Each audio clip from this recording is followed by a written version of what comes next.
April 12, 1819, and the dawn light filtered through the curved glass panels of the orangery at Ravensmere Estate, casting geometric patterns across the stone floor where Eleanor Fairfax moved quietly among the potted lemon trees, her worn morning dress the colour of faded lavender, her hands gentle as she inspected the waxy leaves for signs of scale or blight. This hour belonged to her alone, the single portion of each day when she was not Miss Fairfax the governess, not the shadow in the schoolroom or the invisible presence at the edge of drawing-rooms, but simply Eleanor, a woman who loved the sharp citrus scent and the way morning transformed glass and greenery into something luminous. She had discovered this sanctuary 3 years ago, shortly after arriving at the estate to teach the Duke's nieces, and in all that time no one had disturbed these solitary visits, for the household did not wake before 7, and the orangery was considered merely decorative, an architectural flourish left over from the previous Duke's fondness for fashionable botany. Eleanor knew herself to be plain, had long ago accepted the arithmetic of her face, with its too wide mouth and too narrow eyes, her figure neither gracefully slender nor fashionably curved, but simply unremarkable, her brown hair refusing to curl no matter the application of rags or irons, and her complexion tending toward sallowness despite the bloom of roses powder she could not afford in any case. She was 28 years old. A gentleman's daughter fallen into necessity after her father's death had revealed debts rather than the modest competence she had imagined, and this position at Ravensmere represented security she dared not jeopardize, a roof and respectability and £40 per annum. The estate itself was magnificent, all golden Kentish stone and sprawling wings, with gardens that tumbled down to a small lake and woods beyond, the kind of beauty that had made her breath catch when she first arrived, though she had learned quickly that such beauty was not meant for her except as backdrop to her marginal existence. She was governess to Miss Clara and Miss Sophia Ashworth, 8 and 10 years old respectively, daughters of the Duke's late brother, orphaned 4 years past, and raised here under the guardianship of their uncle, who was too important and too busy to spare them much attention beyond ensuring they had proper instruction. Eleanor loved the girls fiercely, their bright minds and different temperaments, Clara all questions and energy, Sophia more reserved and musical, both of them affectionate in ways that made Eleanor's throat tighten with protective tenderness. But she knew her place, knew that she occupied the strange territory between servant and family, belonging fully to neither, taking her meals alone in the schoolroom, nodding politely when she encountered the housekeeper or the Duke's sister, Lady Beatrice, in the corridors, keeping her eyes down and her voice soft, and her presence as unobtrusive as possible. Here in the orangery, though, among the lemon trees with their delicate white blossoms and hard green fruit, she allowed herself to simply be, to breathe deeply and think her own thoughts, and remember that she had once been a girl who loved learning, who had read her father's books and imagined a different life entirely. The 14th of April dawned bright and unseasonably warm, and Eleanor stood at the schoolroom window with Clara and Sophia pressed against her sides, all three watching as a magnificent black carriage drawn by 4 matched greys swept up the curved drive, and Clara squealed that Uncle Thomas had come home, and Sophia asked why he had not sent word ahead, and Eleanor felt her stomach tighten with an apprehension she could not name as the household below erupted into sudden activity, footmen rushing out to attend the carriage, maids appearing in doorways, the housekeeper, Mrs. Whitmore, hurrying across the gravel with her keys jangling at her waist. The Duke of Ravensmere emerged from the carriage with the easy grace of a man accustomed to command, tall and broad-shouldered in his dark travelling coat, his hair black as coal and his features arranged in an expression of austere handsomeness that made Eleanor's breath catch even from this distance, though she told herself firmly that she was merely observing as one might observe a painting or a thoroughbred horse, appreciating beauty that had nothing to do with her own small existence. Clara was already racing toward the door, Sophia following more sedately, both girls crying that they must go greet their uncle, and Eleanor called after them to mind their manners and not throw themselves at his grace in a manner unbecoming young ladies, though she knew her words would have little effect once they reached him, for Thomas Ashworth was the closest thing to a father they possessed. She remained at the window, watching as the girls burst from the house and Thomas caught Clara up in his arms, then bent to embrace Sophia, his severe expression transforming briefly into something warmer before settling back into its habitual gravity. And Eleanor thought how young he had been when he inherited, only 24 when his older brother died in a riding accident and left him with a dukedom, these orphaned nieces, an estate of thousands of acres, and the weight of expectations he had never been raised to bear. A second carriage arrived within the hour, this one containing Lady Beatrice Ashworth, the Duke's widowed sister, and Eleanor watched that reunion too, saw Beatrice speak urgently to her brother while gesturing toward the house, her sharp features animated with some intelligence that made Thomas's expression darken, and Eleanor withdrew from the window feeling the familiar sensation of her own invisibility settling over her like a well-worn cloak. The afternoon passed in unusual disorder, lessons abandoned as Clara and Sophia were summoned to take tea with their uncle in the drawing room, and Eleanor retreated to her small chamber adjacent to the schoolroom, listening to the sounds of trunks being carried upstairs, servants called to attend his grace, the housekeeper issuing rapid instructions about airing rooms and preparing dinners and ensuring everything met ducal standards. Later, when the girls returned flushed and chattering, they reported that Uncle Thomas had been in London on business for the Crown, something diplomatic and important they did not fully understand, and that he seemed tired and rather grim, and that Aunt Beatrice had arrived because she had news about Lady Isabella Pembroke, who had been Uncle Thomas's particular friend years ago before she married a French comte. And now there were rumours she might return to England, and was not that exciting, Miss Fairfax? And might there be a wedding at Ravensmere after all? Eleanor helped them prepare for bed with steady hands, while her mind caught on that name, Isabella Pembroke. And later, passing through the corridor near the servants' stair, she overheard two maids whispering about the great romance everyone had expected to end in betrothal before Lady Isabella had chosen the wealthier, more sophisticated Frenchman instead, breaking the Duke's heart. And now she was returning, and surely his Grace would want to see her, and would that not be the most romantic reunion imaginable? Eleanor climbed the stairs to her chamber, feeling the particular loneliness of her position settling into her bones, neither family nor servant, neither visible nor quite ignored, simply a functionary in a great house full of important people whose dramas and desires moved through spaces she would never enter.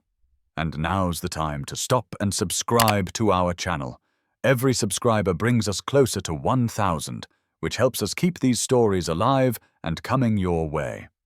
If you enjoyed this video, don't forget to like it and drop a comment telling us where you're watching from. It's always amazing to see how far these tales travel across the world. Now let's continue.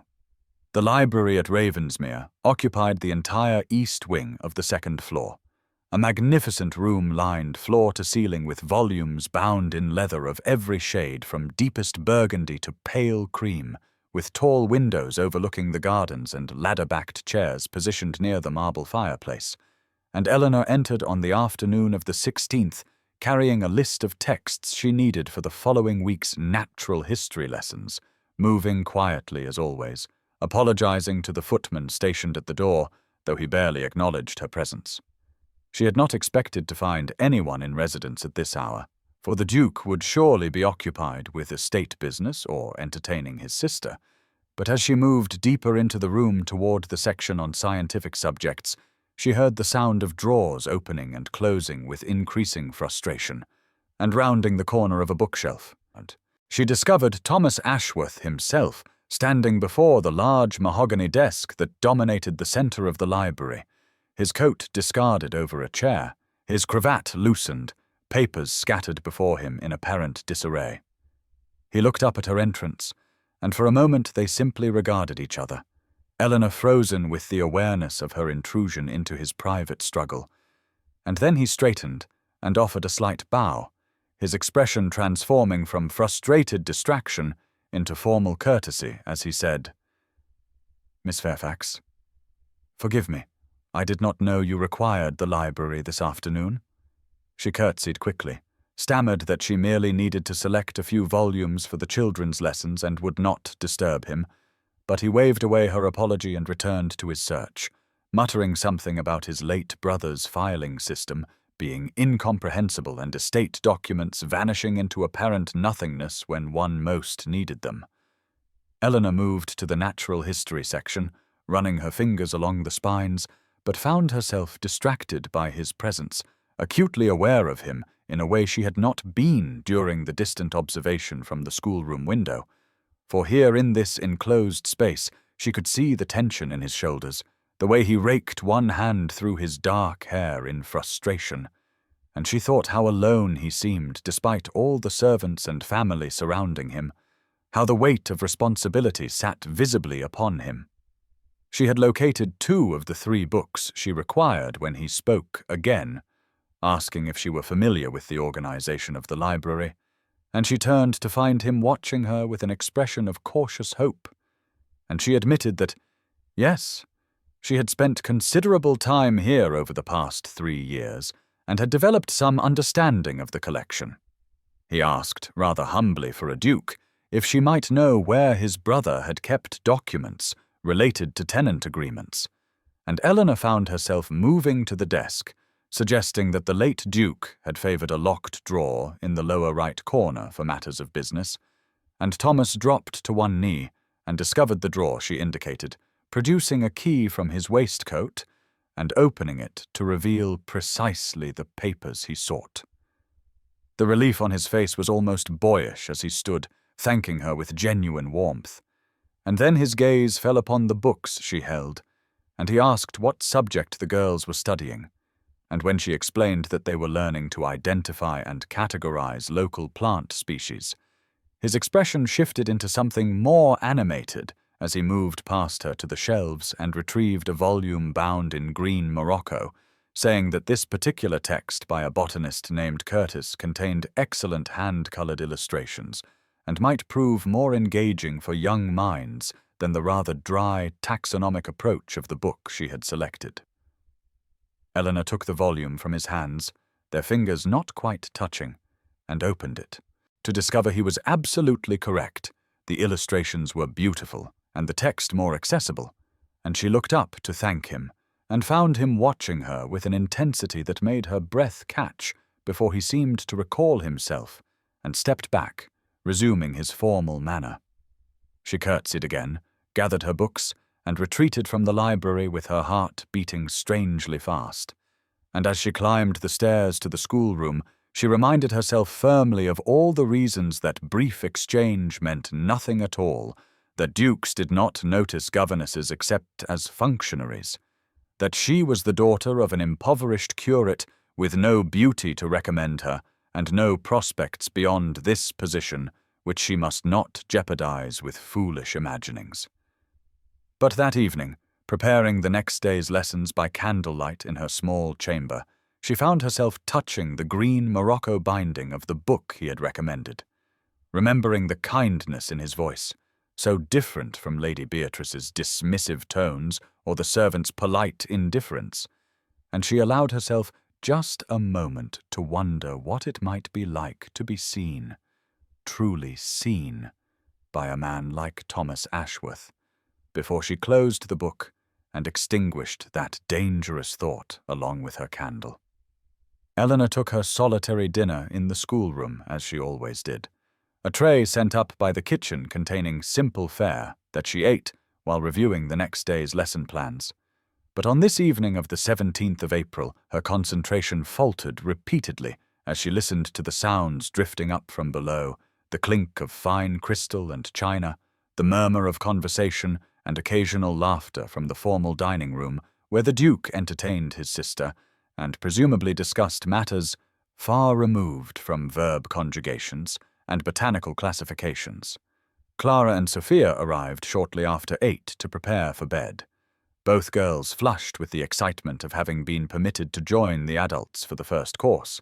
and they chatted as Eleanor helped them into their night dresses, reporting that Uncle Thomas had announced the most wonderful news, that Lady Isabella Pembroke would be arriving at Ravensmere within a fortnight,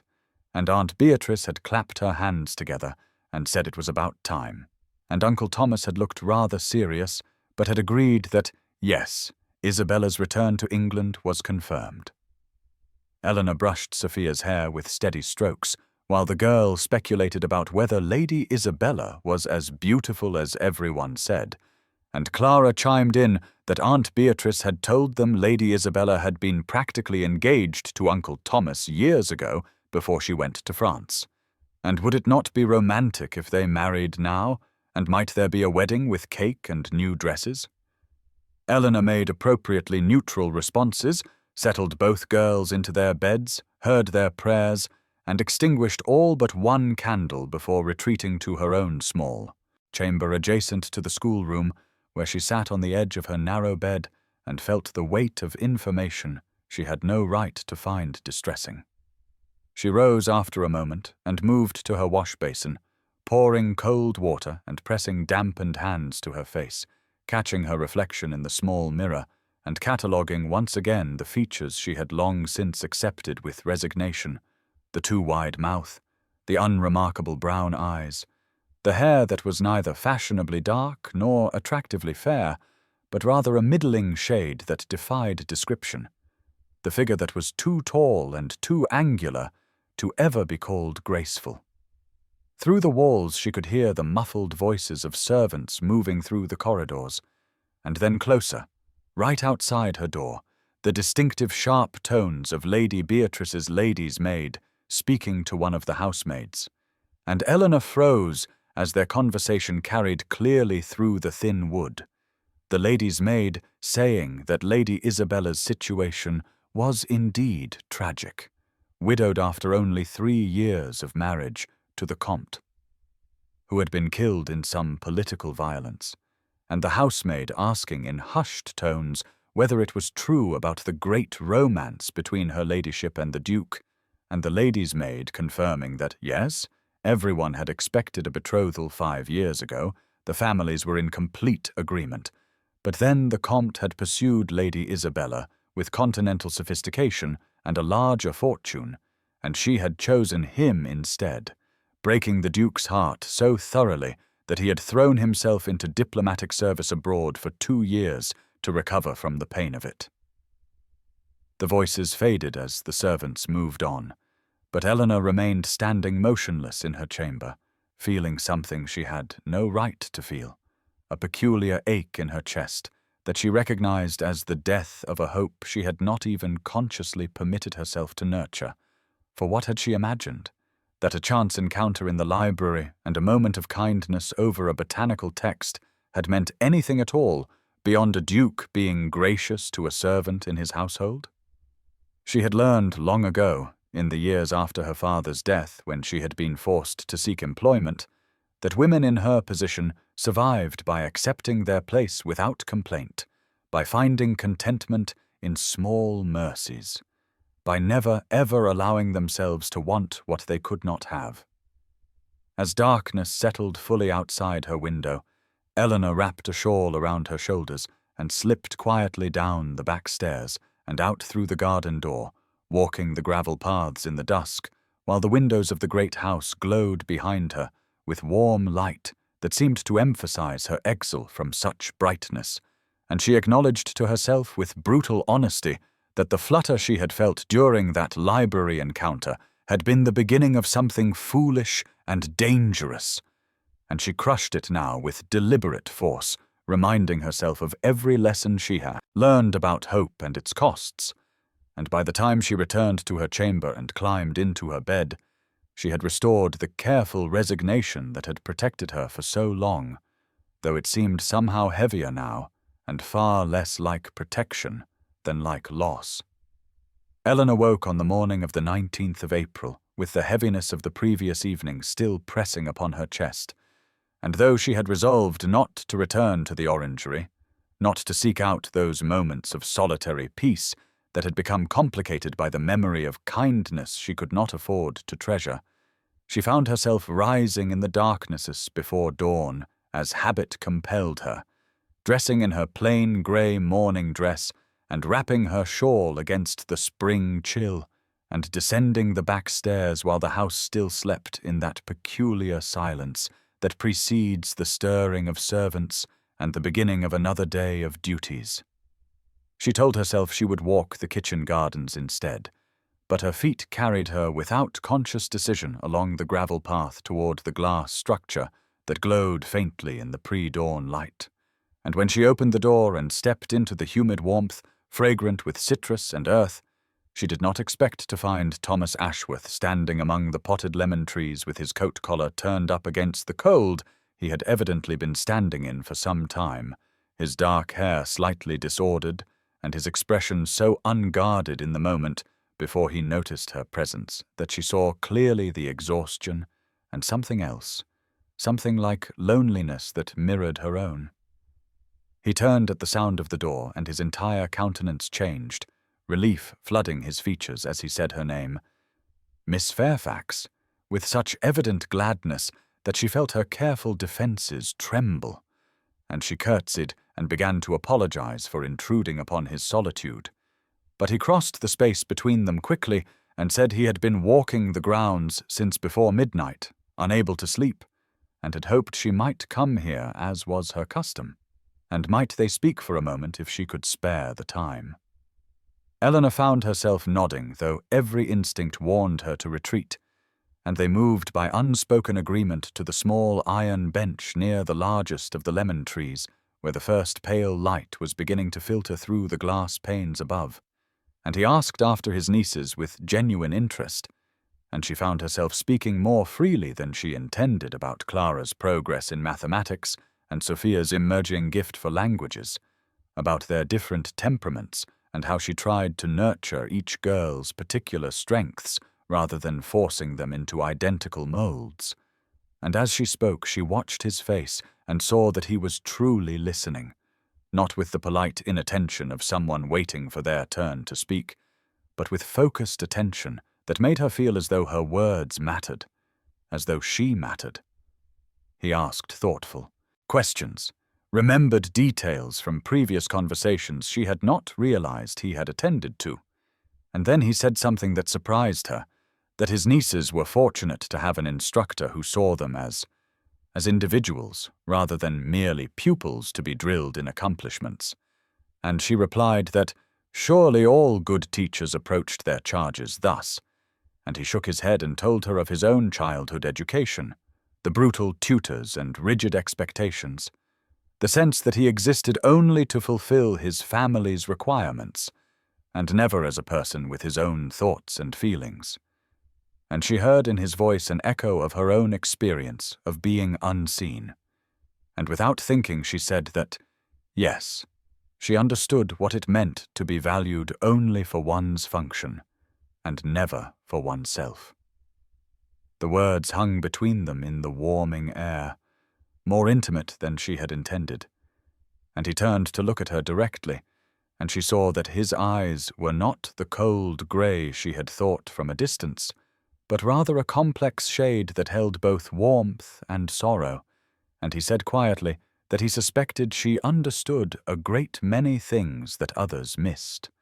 and she felt heat rise to her face and looked away toward the lemon trees with their dark leaves and pale fruit. And then he asked her what had brought her to Ravensmere 3 years ago, and she found herself telling him what she rarely spoke of, her father's death from fever when she was 24, the discovery that his living had provided barely enough for survival and nothing for his daughter's future, the necessity of seeking employment and the gradual understanding that women of her birth and education, but without beauty or connections, had limited paths available, and how she had been grateful, genuinely grateful, to secure this position in a great house where she was treated with basic decency and the children were kind. He listened without interruption until she finished, and then he said something that pierced through all her careful resignation. He said that she spoke as though she were grateful for scraps when she deserved a feast, and before she could respond to words that threatened to undo her entirely, the orangery door opened and a footman appeared, looking flustered, begging the Duke's pardon, but his steward required urgent consultation about a matter with the tenant farms, and Thomas rose with visible reluctance, told Eleanor he hoped they might continue this conversation another time, and then he was gone, leaving her alone among the lemon trees with her heart beating strangely and something shifting inside her that felt dangerous and inevitable, like spring growth that could not be contained, no matter how one might wish to preserve the safety of winter dormancy. Over the following days, in that peculiar span of time between the 20th and the 26th of April, Eleanor became aware of Thomas Ashworth's presence in spaces she occupied with a frequency that could not be attributed to coincidence, and she found herself in a state of perpetual bewilderment that warred with the caution she knew she must maintain. He appeared in the library on the morning of the 21st, while she searched for a volume of French poetry for Sophia's lessons, and instead of the brief exchange she expected, he remained, asking her opinion on a translation of Rousseau she had mentioned during their orangery conversation, and they spoke for nearly 20 minutes about philosophy and education, while spring light streamed through the tall windows and illuminated the dust motes floating between them like visible proof of something suspended and shimmering in the air. That afternoon, she walked with Clara and Sophia through the gardens, as was their custom, following lunch, the girls gathering specimens for their nature journals, and Thomas appeared on the path, as though his presence there were the most natural thing in the world, and he walked with them for the better part of an hour, asking the girls about their findings and listening with genuine interest as Clara explained the difference between the emerging leaves of oak and ash, and Eleanor felt his gaze on her repeatedly, and when their eyes met, she saw something in his expression that made her breath catch, and her careful composure threatened to dissolve entirely. On the 23rd, she brought the girls to the music room for Sophia's pianoforte practice, and Thomas arrived perhaps 10 minutes later, claiming he had been passing and heard the music, and he sat in one of the chairs near the instrument and listened while Sophia played her scales and then a simple Mozart piece, and when the girl finished, he praised her genuinely and then asked Eleanor if she played, and when she admitted that yes, her father had taught her, though she had little opportunity for practice now, he insisted she play something, and she found herself at the instrument with his attention focused entirely upon her, while her fingers moved across the keys in a Handel air she had loved as a girl. And when she finished, there was a moment of profound silence before he said quietly that it was beautiful. She was beautiful when she played, and then seemed to realize what he had said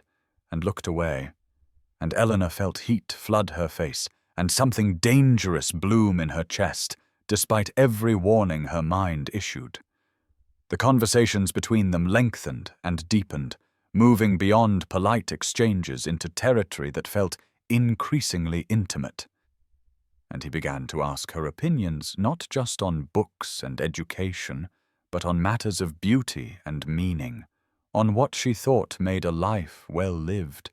on whether she believed happiness was a matter of circumstance or choice. And she found herself responding with an honesty she had never offered another person, her true thoughts emerging as though he had created a space where pretense was unnecessary, and his attention felt like sunlight after years of shadow, warming parts of herself she had learned to keep carefully cold. But Lady, Beatrice noticed, and on the afternoon of the 25th she encountered Eleanor in the corridor outside the schoolroom and delivered a cutting remark about governesses who forgot their station, suggesting that Eleanor seemed to have developed ideas above her place, and though the words were delivered with a smile, their meaning was unmistakable, and Eleanor curtsied and murmured an apology, and retreated to her chamber, where she sat trembling with the collision of hope and self-protection, knowing that she was allowing herself to feel things she had no right to feel, to want things that could never be hers, yet finding herself unable to stop the tide of emotion that Thomas's presence and attention had unleashed, and she recognized with growing clarity that she was in terrible danger of loving a man so far above her station that the very thought was a form of madness. Yet when she closed her eyes, she saw his face, and heard his voice saying her name, and the war within her between hope and resignation had never been more fierce or more likely to destroy her. Lady Isabella Pembroke arrived at Ravensmere on the afternoon of the 27th of April in a carriage that bore the faded remnants of aristocratic grandeur, and Eleanor watched from the schoolroom window with Clara and Sophia pressed beside her as the household assembled in the courtyard below to receive the woman whose name had haunted the estate like a ghost given substance. And when Isabella stepped down from the carriage, Eleanor felt her breath stop because the woman was breathtakingly beautiful in a way that made Eleanor understand with crushing clarity the vast distance between herself and those whom society deemed worthy of attention. Isabella's hair gleaming gold, even in the grey afternoon light, her figure elegant despite the travelling clothes, her bearing that of someone accustomed to admiration and deference. And Thomas was there, striding forward to greet her, and even from the distance of the upper window Eleanor could see the emotion on his face, something between shock and recognition, and what might have been tenderness. And she watched as Isabella reached for his hands, and he took them, and they stood thus for a long moment, before he handed her down and led her toward the house, while Beatrice followed, and servants scurried with luggage, and the entire household seemed to reorganize itself around this luminous presence. The girls chattered excitedly, asking who the beautiful lady was, and Eleanor forced her voice to steadiness as she explained that Lady Isabella was an old friend of their uncle's, someone he had known years ago who had been living in France, and Sophia said with innocent delight that perhaps Uncle Thomas would marry her because she was so very pretty,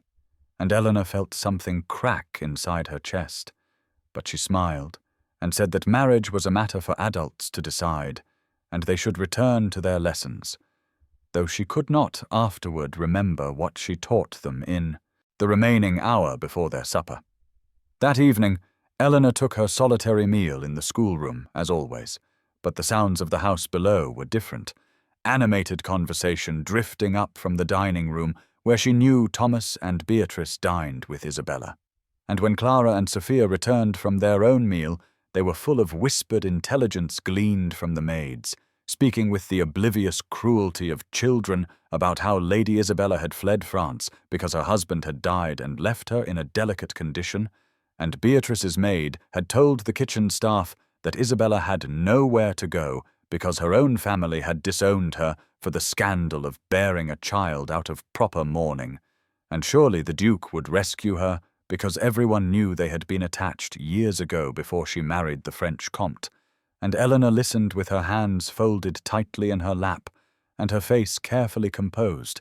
while something that had barely begun to live inside her withered and died. After the girls were settled for the night, Eleanor descended to the garden in the dusk, needing air and movement to contain the chaos in her chest, and she walked the paths she had walked with Thomas only days before, when his attention had made her feel visible, and she saw through the terrace windows the drawing-room where Isabella sat at the pianoforte, playing something Eleanor could not hear while Thomas stood nearby watching. And even in silhouette, their figures seemed to belong together in a way that Eleanor knew she never could, and she acknowledged to herself with brutal honesty that she had been a fool to allow his kindness to touch her, to permit herself even the shadow of hope, because this was the truth she had always known, that men like Thomas Ashworth married women like Isabella Pembroke, women of beauty and breeding whose presence graced the elegant rooms of great houses, while women like Eleanor Fairfax remained in the margins teaching other people's children and learning to be grateful for small mercies.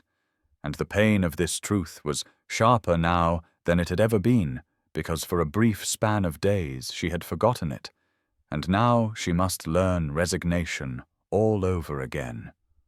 Except this time it hurt infinitely more because she knew what it felt like to be seen. Thomas Ashworth disappeared from Eleanor's orbit entirely in the days following Isabella's arrival, and the absence felt more profound than any presence she had known. As though something that had briefly illuminated her world had been extinguished and left her in darkness deeper than before, because now she knew what light felt like. The 28th of April passed, then the 29th, then the 30th, each day blurring into the next as Eleanor moved through her duties with mechanical precision, teaching Clara and Sophia their lessons, though she could not afterward recall what subjects they had covered, taking her solitary meals in the schoolroom while the sounds of animated conversation drifted up from the dining room below where Thomas and Beatrice entertained Isabella, the laughter and music reaching Eleanor like reports from a country she would never be permitted to enter. Isabella had been installed in the finest guest chambers in the family wing, the rose suite that Eleanor had glimpsed once during her first week at Ravensmere, and never entered again, and the household treated the beautiful widow with the deference due to family, servants hurrying to meet her requests, Beatrice spending hours in her company, Thomas constantly summoned to attend to some matter or provide some assistance, and Eleanor understood that the shape of the future was being formed in those elegant rooms where she did not belong. On the afternoon of the 1st of May, she stood in the corridor outside the morning room, waiting to speak with Beatrice about arrangements for the girl's music master. When she heard voices within, Beatrice speaking with urgent insistence about duty and obligation, saying that Isabella was quality, that her child would carry French noble blood, that the scandal of her situation could be remedied entirely if Thomas would simply do what everyone expected and marry her, restore her reputation, and gain a ready-made heir. And surely he remembered the attachment they had shared before she married the Comte. Surely he could see that Providence had returned her to him for a purpose, and Thomas's voice responding but too low for Eleanor to distinguish words, only the tone of weariness and something that might have been resignation. And Eleanor turned away without delivering her message, her hands trembling and her breath short. The girls began asking why Uncle Thomas no longer visited their lessons, why he did not walk with them in the gardens anymore, and Eleanor had no answer that would not reveal too much, so she distracted them with additional activities and projects, keeping them busy and herself exhausted, so she would not have time to think about dawn conversations in the orangery, or the way he had looked at her when she played Handel, or the words he had spoken about her deserving a feast instead of scraps, words that now seemed like cruelty, though she knew he had not meant them thus. On the evening of the 3rd of May, as dusk settled over the estate, and Eleanor stood at her chamber window looking out over the gardens, she saw Thomas and Isabella walking the terrace below, his dark head bent toward her golden one, her hand on his arm, their figures moving slowly along the stone balustrade, and the sight struck Eleanor with physical force, stealing her breath and sending pain radiating through her chest, and she turned away and sat on her narrow bed in the growing darkness and acknowledged what she had always known, what she should never have forgotten.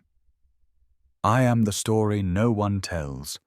the woman who exists in the margins of other people's lives, teaching their children and tending their households and remaining invisible, except as a function to be performed, and my plainness and my birth and my position have marked me as surely as a brand, and I was a fool to believe even for a moment that a man like Thomas Ashworth could see me as anything other than a governess who provided pleasant conversation to fill empty morning hours before the real business of his life reclaimed him. She stopped going to the orangery at dawn, could not bear the memories that lived in that space. The lemon trees and the iron table and the glass walls that had contained something she had almost believed was real. And she rose instead just early enough to prepare for the day's lessons, performing her duties with the careful competence that had always defined her, accepting that this pain too would fade eventually into the dull ache of resignation she had carried for years before Thomas returned to Ravensmere and made her forget what she was. Thomas Ashworth appeared in the schoolroom doorway on the morning of the 6th of May without warning, his sudden presence startling Eleanor so completely that she dropped the slate she had been using to demonstrate arithmetic to Clara and Sophia, the sound of it clattering against the wooden floor cutting through the lesson like a thunderclap. And both girls turned to see their uncle standing there, with an expression Eleanor could not decipher,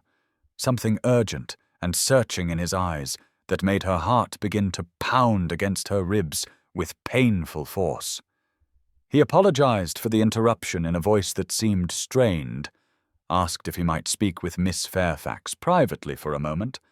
and Eleanor felt her hands trembling as she instructed the girls to continue working on their sums, following Thomas into the corridor with her mind racing through possibilities, each more terrifying than the last,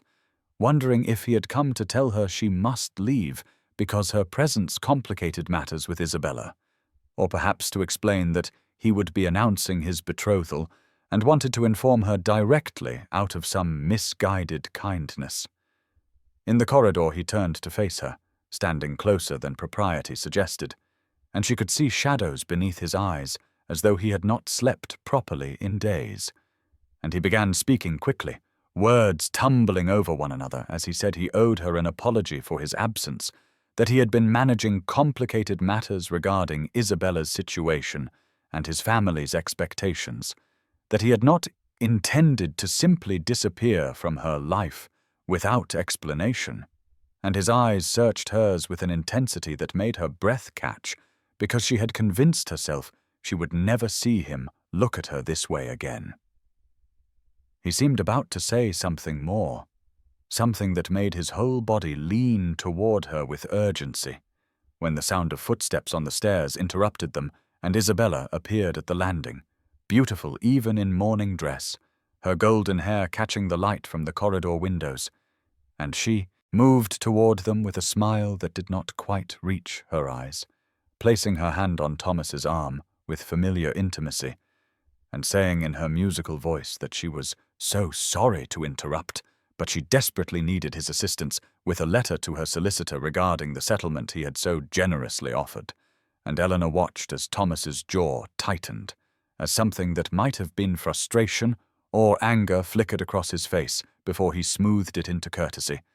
and he looked at Eleanor with what seemed like desperation and said they would continue this conversation later. And then Isabella was leading him away down the corridor, glancing back once at Eleanor with an expression of cool assessment that made Eleanor feel every inch of her plainness and insignificance. She returned to the schoolroom in a state of confusion, her composure barely maintained as she guided the girls through the remainder of their lessons,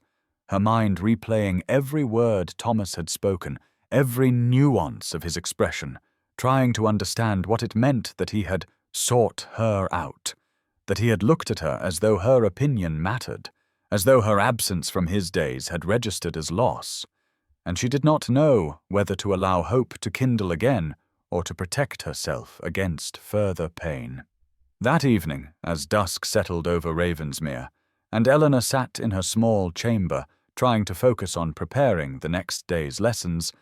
she heard a soft sound at her door, and found when she opened it a folded piece of paper that had been slipped beneath, and her hands shook as she unfolded it to see Thomas's distinctive handwriting, the message brief but devastating in its effect on her carefully constructed defenses. Please resume your morning visits to the orangery. I find I miss encountering you there. She read the words again and again until they blurred before her eyes, and she pressed the paper against her chest as though she could somehow absorb the meaning deeper, and she acknowledged to herself that despite every warning her reason offered, despite the impossibility of the situation and the pain that surely awaited her, She would go to the orangery at dawn tomorrow, because she was not strong enough to resist the possibility that perhaps she had not been wrong to hope after all. Eleanor woke before dawn on the morning of the 7th of May, with Thomas's note still pressed beneath her pillow where she had placed it the night before, and she rose in the darkness and dressed with hands that trembled slightly, choosing her plainest morning dress as though armor against disappointment. And she made her way through the silent corridors of Ravensmere and across the dewy lawn to the orangery as the sky began to lighten from black to deep blue, pushing open the glass door to find Thomas already there, standing beside the small iron table where he had set out a tea service that steamed gently in the cool morning air, and the sight of him waiting for her with such evident care made something crack open in her chest that she had been holding closed through sheer force of will. He turned at the sound of her entrance, and his face transformed with relief so profound that Eleanor understood he had genuinely feared she would not come, and he said he had been here every morning since she stopped appearing, hoping each dawn that she would return, and there was no artifice in his voice, no practiced charm of the sort she imagined men of his station deployed when they wanted something, only raw honesty that made her throat tighten with emotion she did not dare name. They sat together at the iron table as they had before Isabella's arrival. But everything felt different now, weighted with things unsaid and questions unasked,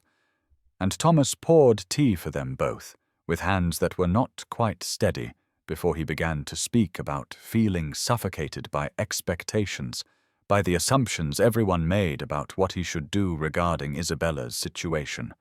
By the way, his sister and his servants and society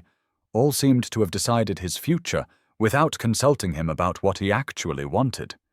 And Eleanor listened with her teacup warming her cold hands and her heart beating too fast as she tried to understand what he was telling her and why he was telling her these things that seemed too intimate for a duke to share with his niece's governess. He asked about her life before Ravensmere, and the question surprised her because no one ever asked about her past, as though she had simply materialized in the schoolroom fully formed with no history or hopes or losses of her own, and she found herself telling him carefully about her father's death 6 years ago, the curate who had loved books and learning and had taught her Latin and Greek and philosophy in their small rectory, about how his passing had left her alone with no income and no prospects except to seek a position, about how Lady Beatrice had hired her, and how she had been grateful for this place and this work, because it was so much better than the alternatives available to impoverished gentlewomen with no connections, and she spoke of gratitude as though it were the highest blessing she could expect from life. And Thomas set down his teacup and leaned forward, and looked at her with such intensity that she could not look away. And he said something that struck her like a physical blow. "You speak as though you are grateful for scraps when you deserve a feast." And Eleanor could not breathe, could not form words, could only stare at him as the morning light strengthened around them and made the lemon trees cast long shadows across the stone floor and illuminated his face with its expression of something that looked almost like anguish, as though her resignation to so little pained him in ways she could not begin to understand. The meetings in the orangery became as necessary to Eleanor as breathing, the rhythm of their dawns together establishing itself with such naturalness that by the 3rd morning after their reconciliation she found herself waking before the sun with a sense of anticipation that felt both terrifying and inevitable, and she would dress quickly in the darkness and make her way through the sleeping house to find Thomas always already there among the lemon trees with tea prepared, and that expression on his face when she entered that made her feel seen in ways she had never experienced in all her 28 years of moving through the world, as though she were made of shadow rather than flesh. They spoke of everything in those stolen hours as dawn light gradually transformed the orangery from a space of darkness punctuated by lantern glow into a golden sanctuary, where the scent of citrus blossoms surrounded them like a benediction, and Thomas told her about inheriting the dukedom at 24 when his older brother Edward died in a riding accident, about the suffocating weight of responsibility that had descended on him when he was still barely more than a boy himself, about years of diplomatic service undertaken because duty required it, but which had left him exhausted and lonely in ways he had not fully understood, until these mornings with her showed him what it felt like to be himself rather than simply the Duke of Ravensmere. Eleanor found herself sharing things she had never spoken of to anyone, her love of botanical studies that she pursued through borrowed books and careful observation of the estate gardens, her joy in teaching Clara and Sophia, which came not just from duty, but from genuine delight in watching young minds unfold and discover the world, her memories of her father teaching her Greek philosophy in their small rectory, and telling her that she had the finest mind he had ever encountered, and that it was a tragedy the world would never allow her to use it fully because she had been born female and without fortune. And Thomas listened to every word with an intensity of attention that made her feel as though her thoughts and dreams mattered as much as the thoughts and dreams of duchesses and ladies who moved through the world with confidence Eleanor had never possessed. On the morning of the 12th of May, Thomas brought her a gift wrapped in brown paper and tied with string, and when Eleanor opened it with trembling hands, she discovered a rare botanical volume, an illustrated treatise on the cultivation of citrus trees in northern climates that she had mentioned wanting to read during one of their conversations, and she looked up at him with tears in her eyes because no one had ever listened carefully enough to remember what she loved or cared enough to procure it for her, and he said simply that he had sent to London for it because he wanted her to have beautiful things. And their conversations had shifted gradually over these mornings from the careful formality of their first exchanges to something far more intimate, sharing childhood memories and private fears and thoughts about poetry and philosophy that felt like the most natural communion Eleanor had ever experienced, and they had begun to laugh together over small absurdities and to fall into comfortable silences that felt as meaningful as speech. And on the morning of the 14th of May, as they both reached for the teapot, at the same moment their hands brushed and neither of them pulled away immediately, and Eleanor felt the warmth of his skin against hers, and looked up to find him watching her with an expression that made her breath stop entirely.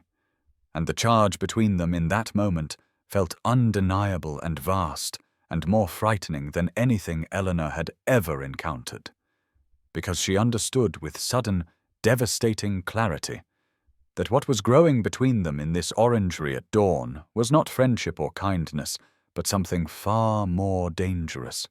And when Thomas finally moved his hand away and resumed pouring tea, his fingers were not quite steady, and neither of them spoke for a long moment, while the morning bird song filtered through the glass walls, and Eleanor tried to quiet her racing heart, and failed completely. But Isabella's presence haunted the estate like an exquisite ghost, moving through the drawing rooms and corridors with a grace that reminded everyone of what a duchess should look like. And Eleanor would hear the pianoforte in the evenings as Isabella performed pieces by Mozart and Beethoven with technical brilliance that made the assembled guests gasp with appreciation. And she would stand in the schoolroom above, with her plain hands folded, and feel the distance between herself and that world as vast as an ocean she could never cross. Isabella was charm itself when Eleanor glimpsed her in passing, always beautifully dressed despite her condition, her pregnancy now visible in a way that somehow made her seem more rather than less ethereal. And she had a way of touching Thomas's arm when she spoke to him, and laughing at memories of their youth that made Eleanor's chest tighten with something that felt like drowning. Society callers descended on Ravensmere with increasing frequency, ladies who took tea in the drawing-room and whose voices would drift up to where Eleanor worked with Clara and Sophia, and she heard the whispers that were meant to be whispers, but carried perfectly well through the old house, How noble the Duke would be if he married poor Lady Isabella and gave her child a name. How romantic that his first love had returned to him in her hour of greatest need. How it was clearly meant to be after all these years, and Eleanor would continue passing Latin with Sophia or reviewing watercolors with Clara and pretend that each word did not land like a stone against her ribs.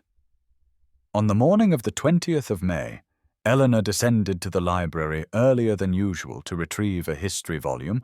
and passed by the study where Thomas met with his man of business, and she heard through the partially open door a conversation about settlements and provisions, about making arrangements for a child to be raised as an Ashworth with full rights of inheritance if the Duke should have no other sons, and though she did not hear Thomas agree to anything, the mere fact of the discussion felt like the closing of a door she had foolishly allowed herself to believe might open, and she stood frozen in the corridor with her hand pressed to her mouth and her eyes burning and her heart breaking in a way that felt both surprising and inevitable, because of course this was how it would end. Of course she had been a fool to imagine those mornings in the orangery meant anything beyond a duke's kindness to a lonely employee. She resolved in that moment to protect herself, to rebuild the walls she had allowed to crumble during those dawn conversations, to return to the resigned contentment she had known before Thomas had looked at her as though she mattered. And when she appeared in the orangery the next morning, she kept her responses brief and her eyes averted, and her entire demeanor locked back into the careful neutrality of a governess who knew her place. Thomas noticed immediately. She could see it in the way his face shifted from pleasure at her arrival to confusion, and then to something that looked like pain. And he asked her what had changed, why she was retreating from him, his voice holding a note of frustration that made her want simultaneously to weep and to run. But she only said that nothing had changed, that perhaps they had both allowed the conversations to become too familiar, and it was better to remember what was proper. And he set down his teacup with enough force that it rattled against the saucer, and said with barely controlled emotion, "Why do you retreat from me, Eleanor?" And she could not answer honestly, could not tell him that she was trying to survive what was coming, so she said nothing at all, and left the orangery. While dawn was still breaking, and did not look back, even though she felt his eyes following her all the way across the lawn toward the house that had briefly felt less lonely and now felt like a prison of her own careful construction. Eleanor was crossing the corridor from the schoolroom to her small chamber on the afternoon of the 22nd of May, arms full of the girls' copybooks that needed reviewing, when Lady Beatrice stepped out from the music room with such calculated precision that Eleanor understood immediately this encounter was not accidental, and the older woman's face held an expression of cold determination that made Eleanor's stomach tighten with dread even before a single word was spoken.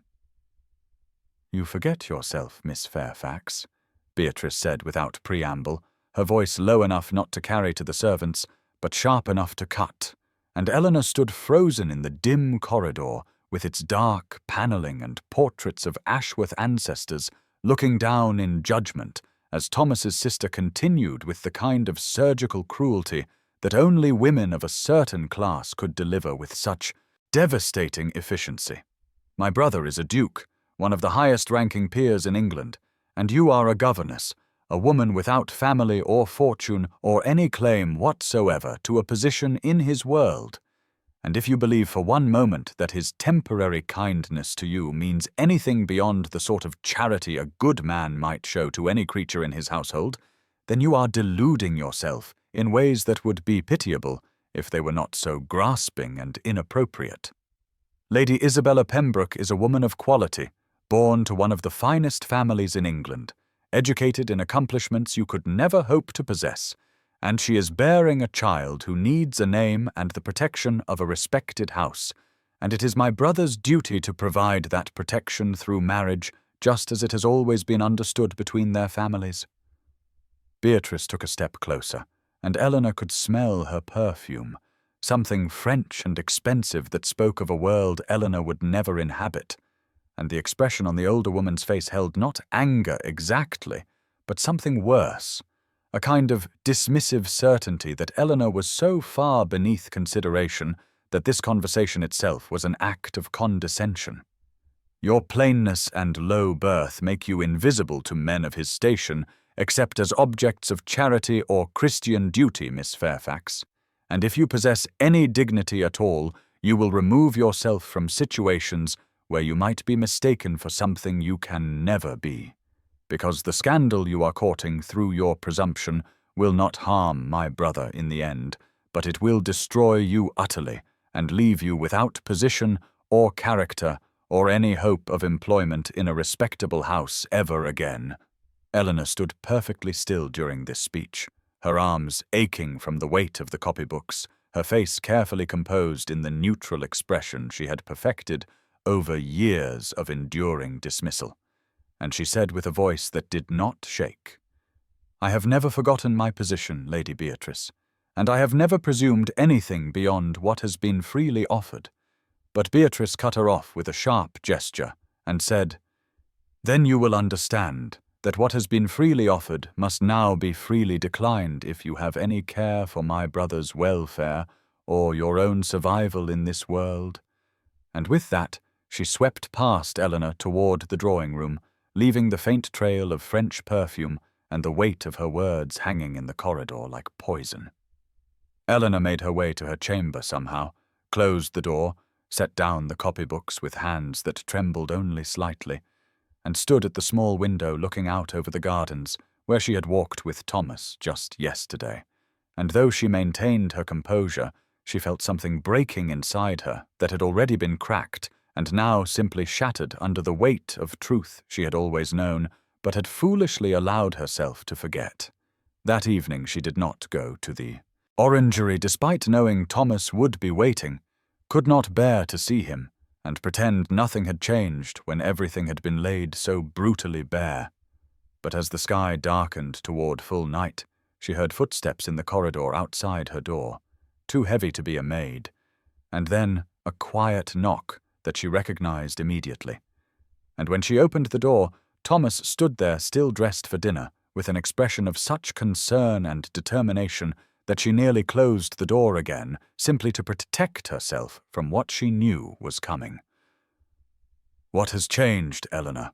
he said without greeting, stepping into her small room in a breach of propriety so complete that any servant seeing him would have grounds for her immediate dismissal, and she backed away from him into the tiny space dominated by her narrow bed and single chair, and said with careful steadiness, "You must do your duty to Lady Isabella. Your family expects it, and society expects it, and she needs you, and I will not be the obstacle to what is right and proper." He looked as though she had struck him, his face going pale in the candlelight, and he said, "What if my duty lies elsewhere? What if everything I have been told about duty and obligation and proper behavior has been wrong, and the only duty that matters is the duty I owe to my own heart and to the one person who has made me feel truly alive for the first time in my adult life?" And Eleanor felt tears burning behind her eyes, but did not let them fall as she said, "I am a governess, Thomas. I have nothing. I am nothing."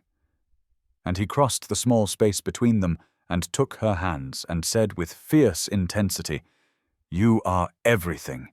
and I will make you understand that if it takes the rest of my life." Thomas began openly defying every expectation the household and society had carefully constructed around him with a deliberate determination that both terrified and exhilarated Eleanor in equal measure, and she watched in stunned disbelief as the man who had spent his entire adult life performing duty with flawless precision suddenly abandoned propriety as though it had never held any claim on him at all. On the morning of the 24th of May, he appeared in the schoolroom during Latin lessons with Clara and Sophia, not to observe briefly as he had done before, but to settle himself in the chair by the window and remain for the entire morning, answering questions and laughing at the girls' mistakes and praising Eleanor's teaching methods with such open warmth that both his nieces stared at him with delighted confusion, and Eleanor felt her face burning as she tried to maintain some semblance of professional composure. He began joining their afternoon walks through the gardens, not concealing himself or maintaining any pretense of accidental encounter, but simply appearing at the appointed hour and offering Eleanor his arm in full view of the drawing-room windows where Isabella and Beatrice took tea and could observe every moment of this shocking breach of social order. The servants began to whisper with an intensity that made Eleanor's skin prickle whenever she passed through the corridors, and she caught fragments of scandalized conversation about the Duke showing particular attention to the governess, while a lady of quality sat neglected in the guest chambers, and she knew that every person in the household was watching them now with either horror or fascination, and that there would be consequences she could not yet imagine. But that filled her with dread. Isabella's demeanor shifted from gracious tragedy to something harder beneath the surface charm, and Eleanor saw it one afternoon when she encountered Lady Pembroke in the upper corridor, and the beautiful woman looked at her with eyes that held pure calculation and said with honeyed venom, "How clever you are, Miss Fairfax, to have entrapped a duke's attention through whatever means you have employed. But such tricks never hold men of his station for long, and you will find yourself cast aside when he remembers what is owed to his name and his position." Beatrice increased her campaign of pressure and disapproval, appearing at breakfast to lecture Thomas about responsibility and the scandal he was courting and the damage he was doing to the family reputation, but Thomas simply continued eating his breakfast and said with maddening calm, "I appreciate your concern, Beatrice, but I am quite capable of managing my own affairs," which only made his sister more furious and more determined to separate him from Eleanor by any means necessary. The other servants, the footmen and maids and stable hands, divided into camps as the household polarized around the unfolding drama, and Eleanor discovered unexpected allies among those who had watched her quiet kindness to the children and to the lower staff over the past 3 years, while others made their disapproval clear through cold stares and deliberate rudeness that Thomas noticed and addressed with swift discipline that shocked everyone accustomed to his patient leadership. One afternoon in early June, Eleanor was in the library retrieving a volume on English history when Thomas entered and closed the door behind him with an expression of such intensity that she set down the book with trembling hands, and he crossed to where she stood by the window overlooking the rose garden and said without preamble, "If circumstances were different, Eleanor, if you were free of all expectations and I of all obligations, if we existed in a world where only our own hearts mattered, what would you want?" And she felt her carefully constructed walls crumbling like sand castles before tide as she whispered, "I would want impossible things, Thomas. I would want a life I have no right to imagine." He stepped closer until she could feel the warmth of him and see the way his eyes held both determination and vulnerability, and he said, "What if they are not impossible? What if the only thing that makes them impossible is our own fear of defying a world that has never cared for our happiness anyway?" And Eleanor felt something breaking open inside her chest, some final resistance dissolving, as she met his gaze and allowed him to see for the first time the full depth of what she felt and had tried so desperately to hide. Eleanor learned what had transpired at dinner on the evening of the 8th of June, not through her own presence at that formal meal, for governesses did not dine with the family, but through the breathless accounts of 3 different servants who appeared at her door in succession over the course of that night, each more scandalized than the last, and from their fractured narratives she pieced together the dramatic scene that had unfolded in the candlelit dining room where Thomas had sat at the head of the long mahogany table with Isabella to his right and Beatrice to his left, and 6 guests from neighboring estates arranged along the sides, all of whom had come with barely concealed curiosity about the situation between the Duke and the beautiful fallen lady residing in his house.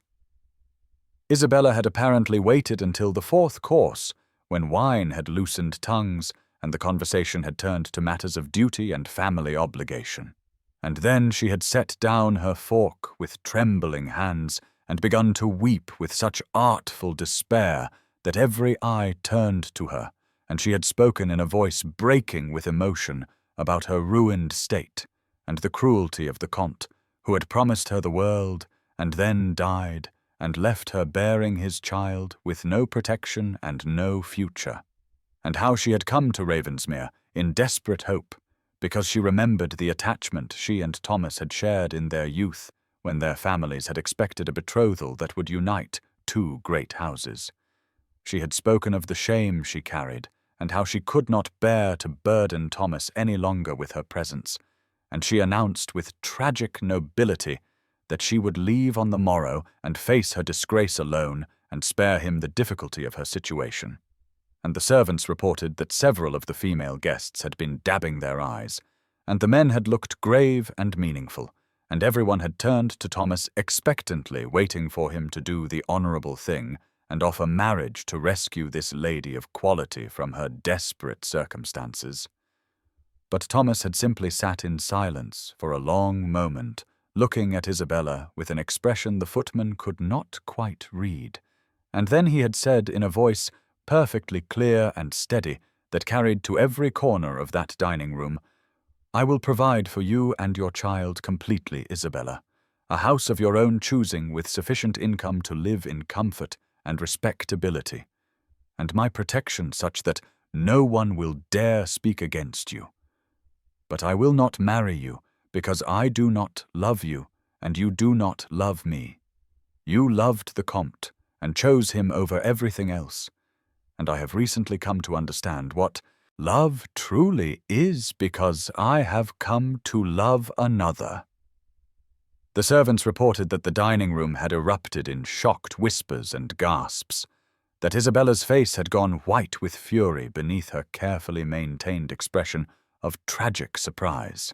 that Beatrice had risen from her chair and demanded to know who this other person was, with a tone that suggested she already knew and was horrified, and that Thomas had simply said, "That is my concern, and hers alone, but you will know soon enough," and then he had excused himself from the table while the guests dissolved into excited gossip that would be all over the county by morning, and Isabella sat frozen in her chair with her hands clenched in her lap and her eyes blazing with humiliation and rage that she could no longer disguise beneath her performance of gentle sorrow. Thomas came to Eleanor's small chamber on the night of June 8th, after the household had fallen into shocked and restless silence, and propriety that had governed every interaction between them until now was abandoned completely as he climbed the narrow servants' staircase to the third floor, where the governess quarters were located, in rooms so modest they might have belonged to the scullery maid, and when his knock came at her door near midnight, Eleanor was surrounded by half-filled trunks and scattered possessions because she was packing with hands that shook and tears that would not stop falling, certain that she would be dismissed before dawn to contain the scandal that his dinner declaration had unleashed, and knowing that she was the unnamed cause of the upheaval that would now consume his life and his reputation. She opened the door in her plain night-dress, with a shawl clutched around her shoulders and her hair loose down her back, and the impropriety of him seeing her this way and being in her private chamber at this hour would have horrified her just weeks ago, but now seemed insignificant compared to the disaster unfolding around them, and when she saw his face in the dim candlelight, she saw that he looked as though he had been fighting a battle that had taken everything from him, his formal dinner clothes dishevelled, and his cravat loosened, and his dark hair disarranged as though he had been running his hands through it for hours. He stepped into the small room and closed the door behind him and took in the scene of her packing with an expression that moved from confusion to understanding to something like anguish. And he said, "What are you doing, Eleanor?" And she could barely speak through the tears that had started again, as she gestured helplessly at the trunks and whispered, "I will be dismissed, Thomas. Beatrice will see to it, and even if she does not, your position requires it. I am the scandal now, and the only way to contain the damage is for me to disappear, and I should never have allowed myself to hope for anything different, because I knew what I was and what you are, and the impossible distance between those two realities." He crossed the small space between them in 2 strides and took her hands in his, and the warmth of his touch after the cold certainty of loss made her sob harder, and he said with a voice rough with emotion, "I have loved you for weeks, Eleanor, perhaps from that first morning in the orangery, when I found you among the lemon trees, and you looked at me not as a duke, but as a man who needed the peace of that beautiful space as much as you did. I love your mind that sees connections and beauty where others see only facts. I love your gentleness with my nieces and the way you speak to servants with the same respect you show to ladies. I love your quiet strength that has endured years of invisibility without becoming bitter or small. I love the way you see beauty in a perfect leaf, or a line of poetry, or the particular quality of morning light. And I love who I am when I am with you, because you see past the title and the duty to the person I actually am beneath all of that." Eleanor was weeping so hard she could barely breathe as she shook her head and said, "I am no one, Thomas. I have nothing to bring to a marriage with you, no fortune or family or beauty or social position. I will ruin you and destroy your standing and make you an object of ridicule and pity." And he pulled her closer and said, "You are everything, Eleanor. You have made me understand what love truly is after 32 years of not knowing, not obligation or suitability or the arrangement of fortunes and names, but recognition, the profound gift of being truly seen by another person and seeing them in return. And is that not rare beyond all measure? Is that not worth any price the world might demand we pay for it?" But Eleanor's fear remained even after his declaration of love on that midnight hour in her small chamber, and though her heart had broken open when he said those words she had longed to hear, the harsh light of morning on June 9th brought with it the cold certainty of social impossibility, the scandal that would follow them like a shadow, the ruin that would attach to his name because of her. And when Thomas came to the schoolroom that afternoon while Clara and Sophia were at their drawing lesson with the visiting art master, she told him with a voice that shook but did not break that she could not accept his love, could not be the cause of his destruction, could not watch him lose the respect of his peers and the stability of his position, because he had made the catastrophic error of caring for a governess with no beauty or fortune or name to recommend her. He looked as though she had struck him, his face going pale and then flushing with emotion as he said her name like a plea. But she held firm even as her heart tore itself apart, and she said, "I will not be the instrument of your ruin, Thomas." And he left without another word, because he would not force what she would not freely give.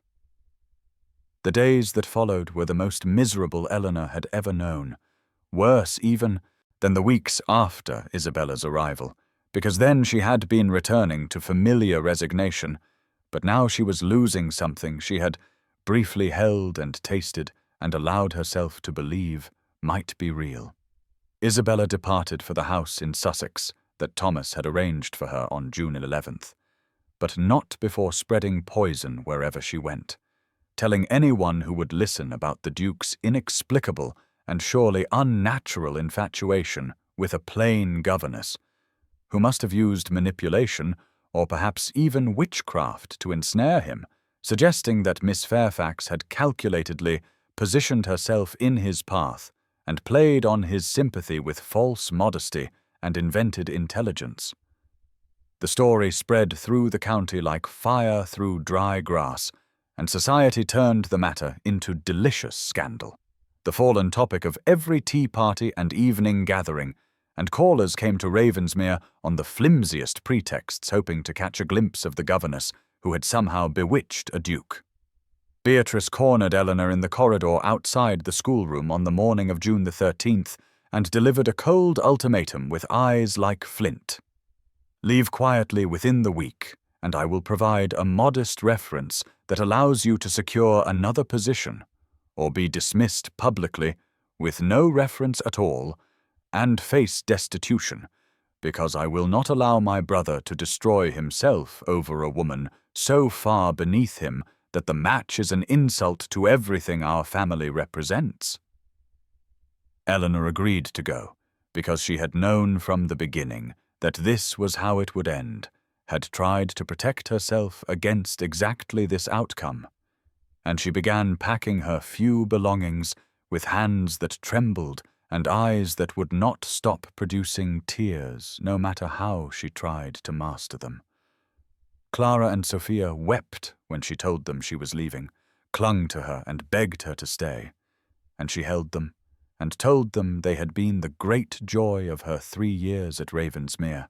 and she would carry them in her heart always. On the morning of June 15th, the day before her scheduled departure, Eleanor rose before dawn and made her way one final time to the orangery, to say goodbye to the place where she had been happy, where she had discovered that love was real, even if it could not be hers to keep. Thomas was there in the orangery on the morning of June 15th, as though he had known she would come, standing among the lemon trees in the same spot where they had first spoken months ago when their acquaintance was new and the possibility of love had seemed as distant as stars, and the dawn light filtered through the glass panels and through the glossy leaves in patterns of gold and green that dappled his face and made the whole space feel suspended between night and day, between ending and beginning.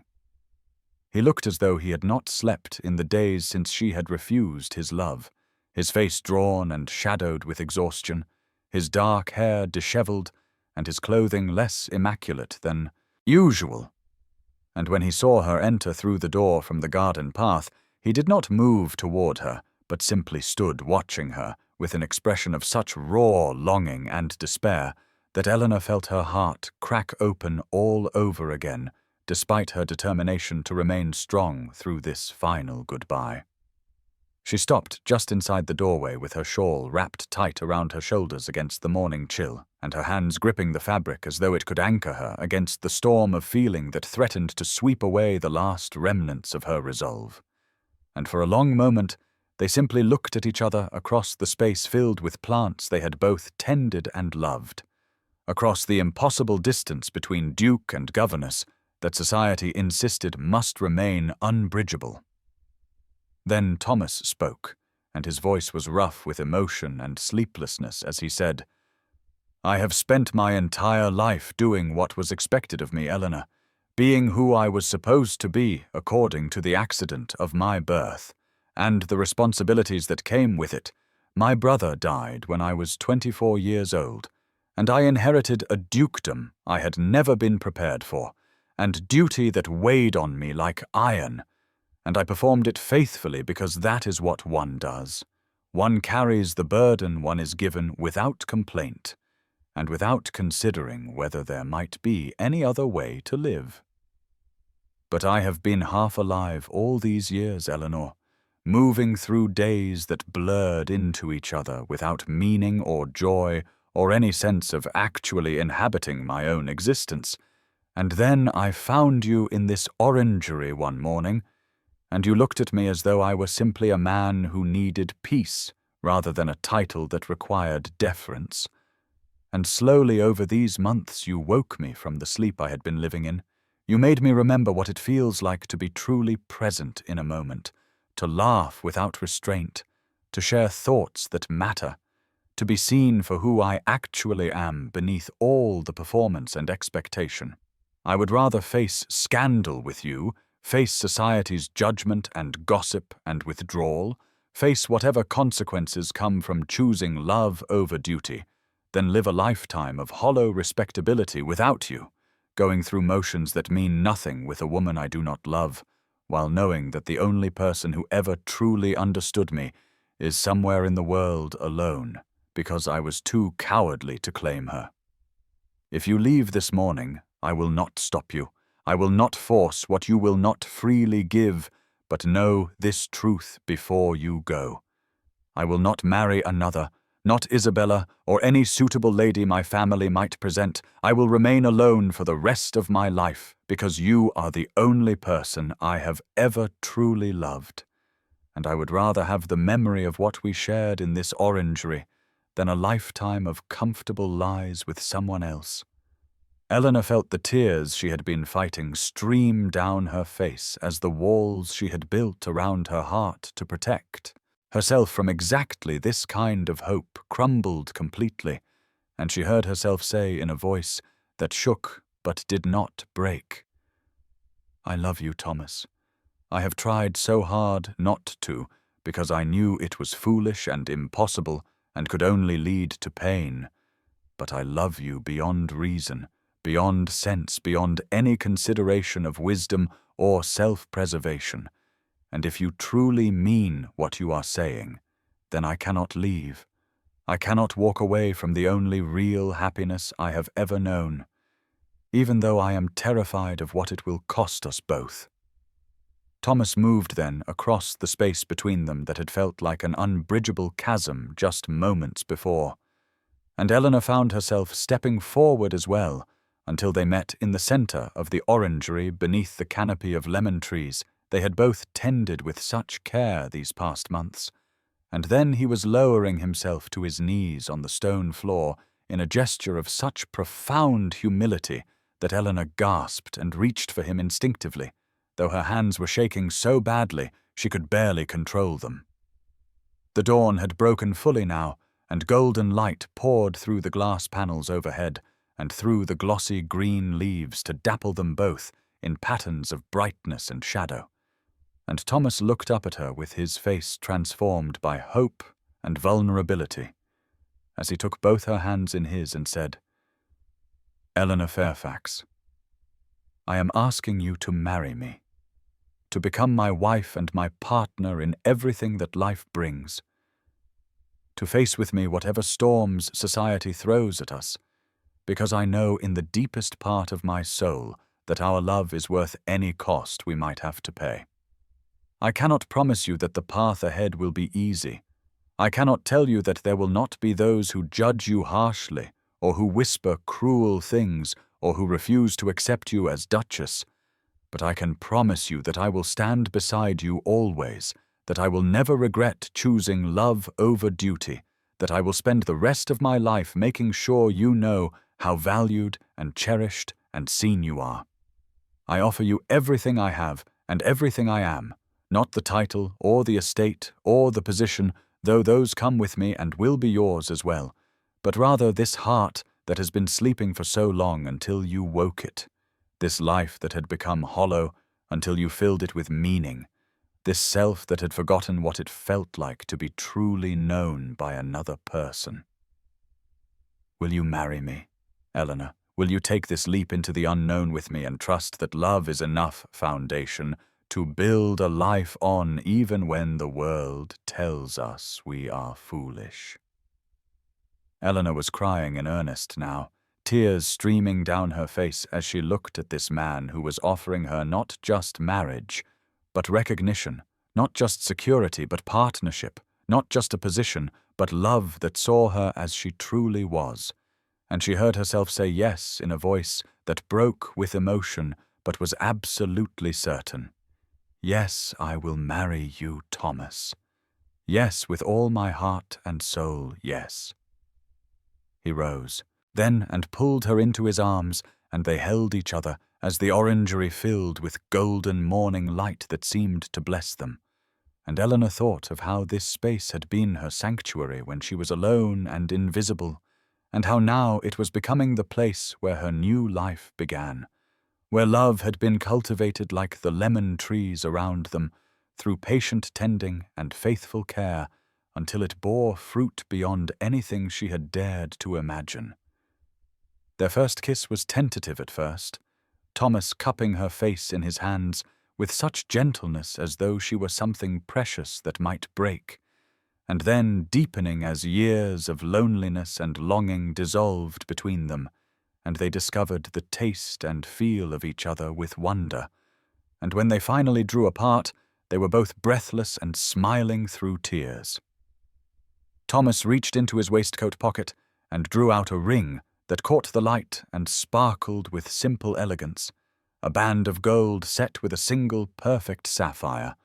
and he told her as he slipped it onto her finger that it had been his mother's ring, and he had carried it for days in his pocket, hoping against hope that she would accept it. And Eleanor looked at it on her hand and felt the weight of it as both promise and reality, the tangible proof that this was actually happening. Thomas moved with astonishing speed in the days that followed their engagement, summoning his solicitor from London within hours of leaving the orangery that dawn morning, and securing a special license by the following afternoon through connections he had never before employed for personal matters. And by the evening of June 16th, he had made arrangements for a small ceremony to take place in the estate chapel at dawn in just 3 days hence, before opposition could organize or society could interfere with what he had decided was not merely his right, but his deepest necessity. He gathered his household and family in the grand drawing-room that same evening, with Eleanor standing beside him in a position of equality that made several of the assembled guests draw sharp breaths, and he announced in a voice that carried absolute authority, and brooked no argument, that he would marry Miss Eleanor Fairfax on the morning of June 19th, and that anyone who could not support this union with genuine goodwill was free to leave his employ or his home immediately without rancor, but also without hope of remaining in his life going forward. The silence that followed was thick with shock and calculation, as Beatrice rose from her chair with her face flushed in anger and humiliation, declaring that she would not remain under a roof where a mere governess was elevated so far above her natural station, and that she would remove her daughters from this scandalous household within the week. But then young Sophia burst into tears and ran to Eleanor, wrapping her arms around her former governess and begging her mother not to take them away from Miss Fairfax, whom they loved more than anyone, and Clara joined her sister in pleading with Beatrice to stay and accept the marriage, and the sight of her daughters clinging to Eleanor with such desperate affection made something crack in Beatrice's rigid composure, though she did not soften entirely, but rather sank back into her chair with a stiff nod that indicated she would remain even if she could not yet bring herself to approve. Several of the younger servants, who had only recently joined the household staff, gave notice that very evening, unwilling to serve a duchess of such questionable origins, and the head footman, who had been with the family for 15 years, departed with expressions of disgust that cut Eleanor deeply, despite Thomas's reassurances that such people were not worth her grief. But others among the staff, those who had witnessed the transformation in their master since Eleanor had come into his life, and who had seen the genuine tenderness between them in stolen moments throughout the estate, remained loyal and even enthusiastic. And it was the housekeeper, Mrs. Martha Whitmore, who spoke for this faction when she approached Eleanor in the corridor outside the drawing-room after the announcement, and took her hands with warmth and said, "I have watched you both these past months, Miss Fairfax, and what you share is real love, such as I have rarely seen in all my years of service in great houses where marriages are made for every reason except affection, and it is about time this house had some genuine feeling in it, rather than just duty and cold respectability." The estate polarized rapidly over the following hours, as word spread beyond the household to the village and the neighboring families, and Eleanor found herself facing both unexpected cruelty and equally unexpected support from quarters she had not anticipated, receiving a vicious letter from a lady she had ever met, calling her a scheming adventuress, while also finding a basket of preserves left at the kitchen door by a tenant farmer's wife, with a note saying that love deserved celebration regardless of station. The days between the announcement and the wedding passed in a strange, suspended state, where Eleanor felt simultaneously more exposed and more protected than she had ever been in her life. As cruel letters arrived daily at Ravensmere from society matrons who had never acknowledged her existence before, but now took it upon themselves to warn the Duke against his ruinous infatuation with a fortune-hunting governess of no breeding and less beauty, while other messages came from families who quietly withdrew their invitations and made clear that a duchess of such questionable origins would not be welcome in their homes or their circles. But through it all, Thomas never wavered for even a moment, his certainty becoming the foundation on which Eleanor built her own fragile courage, and he insisted they plan the ceremony together in the evenings after the household had settled, sitting close, together in the library with their heads bent over details that felt both momentous and intimate. They decided on simplicity rather than grandeur, just family and the loyal staff members who had chosen to remain at Ravensmere despite the scandal, and when Eleanor confessed with embarrassment that she had no wedding finery suitable for becoming a duchess, that her only good dress was the grey silk she wore for Sunday services in the village, it was Mrs. Whitmore who approached her the following morning with tears in her eyes and a confession that she and several of the maids who supported the match had taken it upon themselves to alter a gown that had belonged to Thomas's mother, a beautiful creation of ivory silk and delicate lace that had been preserved in tissue paper for decades, waiting for just such an occasion. Eleanor wept when she tried it on, and found that, with the alterations, it fit her perfectly, transforming her in ways she had not thought possible, and when Thomas saw her standing in the doorway of the sewing room where the maids had been working, he went very still, and then crossed to her and took her hands, and told her she was beautiful, in a voice that made her believe it might actually be true. He showed her the Duchess's chambers on the second day, the suite of rooms that would become hers after the wedding, and asked if she wanted to change anything about the furnishings or the arrangement, giving her authority over spaces that seemed impossibly grand to someone who had lived in a small attic room for years. And when she stood in the center of the sitting room, feeling overwhelmed by the reality that she would actually be Duchess of Ravensmere, he came to stand behind her and wrapped his arms around her waist and reminded her gently that she would be his wife first and foremost, that the title was secondary to the relationship they were building, and that was all that truly mattered. On the evening before the wedding, they walked through the gardens together as the sun set and painted everything gold and amber, and they talked about the future they would build together, the children they hoped would come in time, the life of genuine partnership and mutual respect that seemed possible now in ways Eleanor had never imagined. And Thomas told her that whatever difficulties they faced from society or family, he would face them gladly because a life with her was worth any price. And Eleanor found herself believing him and believing in the possibility of happiness that had seemed impossible just weeks before. The wedding took place on the morning of June 19th, not in the estate chapel as originally planned, but in the orangery, where their love had first taken root and grown toward light, Eleanor having made this request the evening before when she and Thomas walked the gardens, and she confessed that the chapel felt too grand and formal for what she wanted their marriage to represent,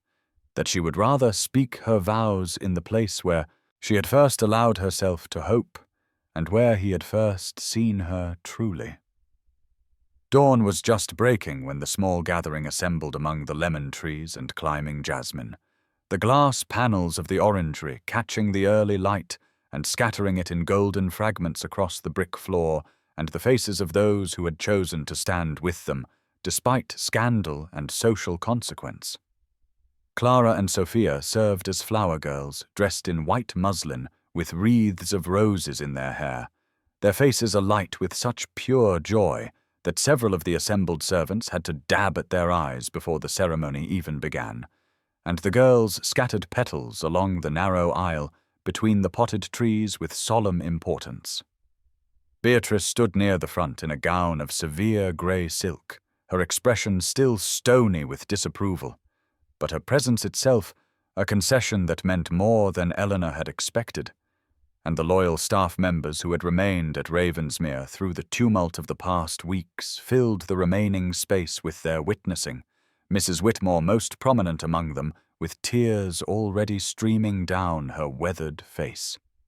Eleanor entered the orangery on no one's arm, since she had no father or brother to perform that role, walking alone in the altered gown of ivory silk and delicate lace that had belonged to Thomas's mother, her hair dressed simply with a few small white roses woven through the dark strands, and in her hands she carried a small bouquet of lemon blossoms picked fresh that morning from the very trees under which Thomas had proposed just 3 days earlier. Thomas stood waiting near the small iron table where they had shared so many dawn conversations, dressed in formal black tailcoat and ivory waistcoat. And when Eleanor appeared in the doorway, backlit by the rising sun, his expression transformed into something so raw and reverent that she had to pause to steady herself before continuing forward. The vicar from the village church performed the ceremony with warmth, despite his obvious nervousness at officiating such an irregular union, his voice carrying clearly through the glass-enclosed space as he spoke the ancient words about love and commitment and the joining of two souls. And when he invited the couple to exchange their vows, Thomas took Eleanor's hands in his and spoke in a voice that shook only slightly. "I take you as my wife, my partner, my truest companion, the one who has shown me what it means to be fully alive and fully myself." Eleanor responded with her own vows, her voice growing stronger with each word. "I take you as my husband, my home, my heart's recognition, the one who saw me when I believed myself invisible and loved me when I thought myself unworthy of love."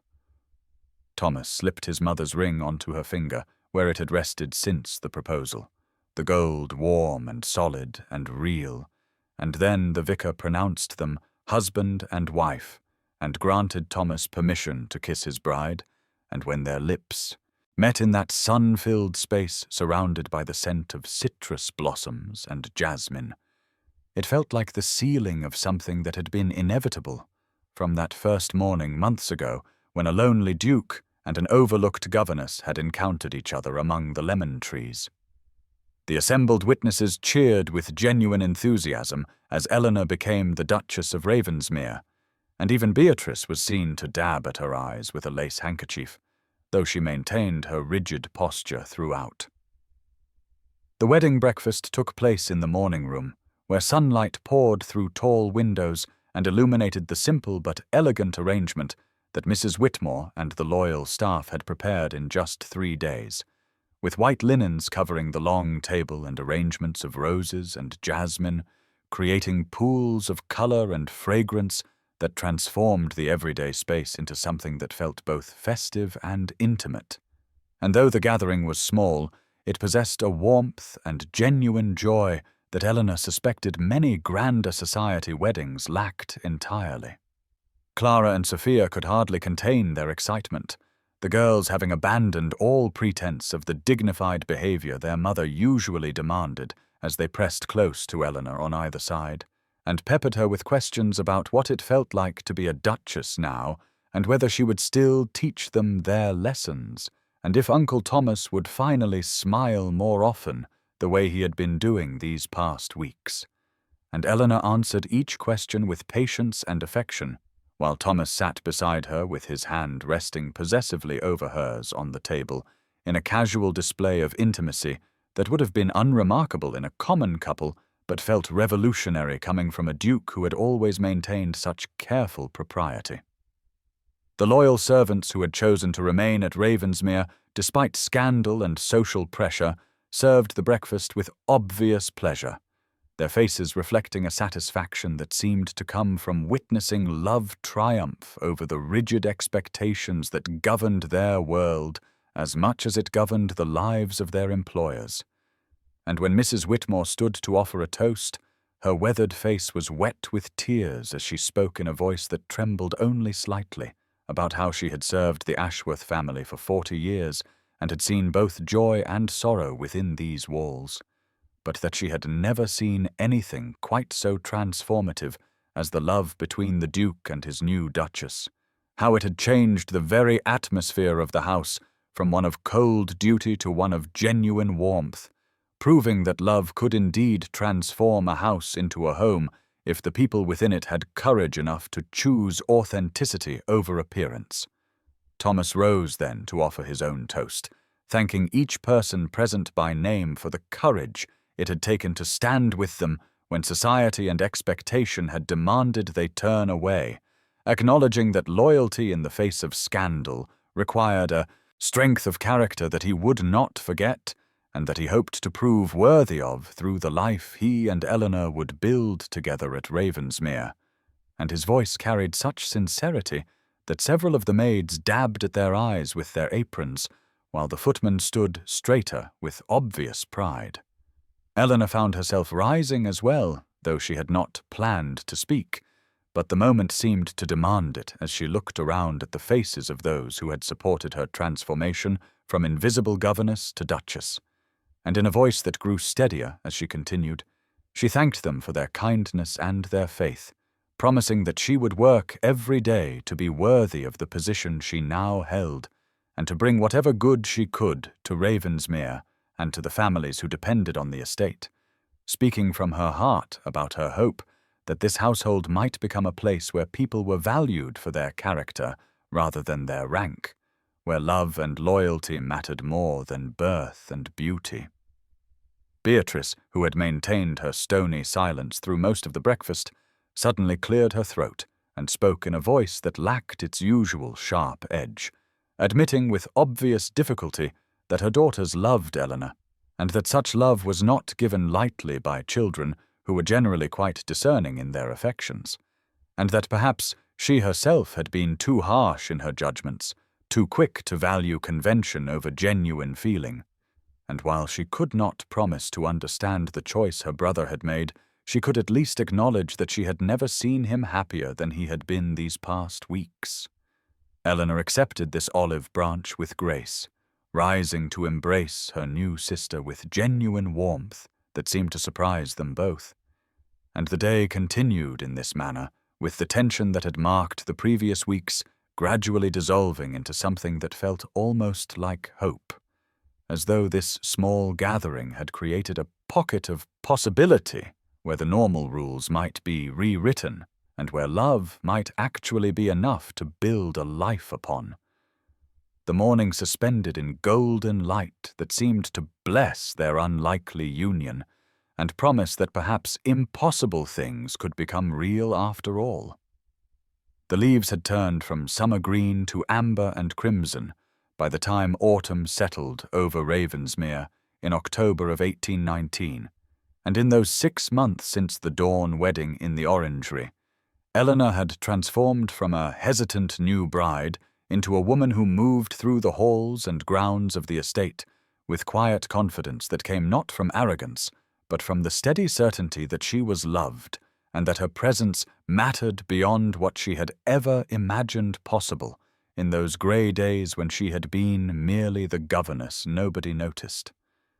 The initial scandal that had erupted after her marriage to Thomas had not disappeared entirely, but had faded into something more manageable as the surrounding gentry observed that the Duke of Ravensmere seemed genuinely happy for perhaps the first time in memory, that his new Duchess, despite her plain features and common birth, possessed an intelligence and grace that made her genuinely worthy of respect,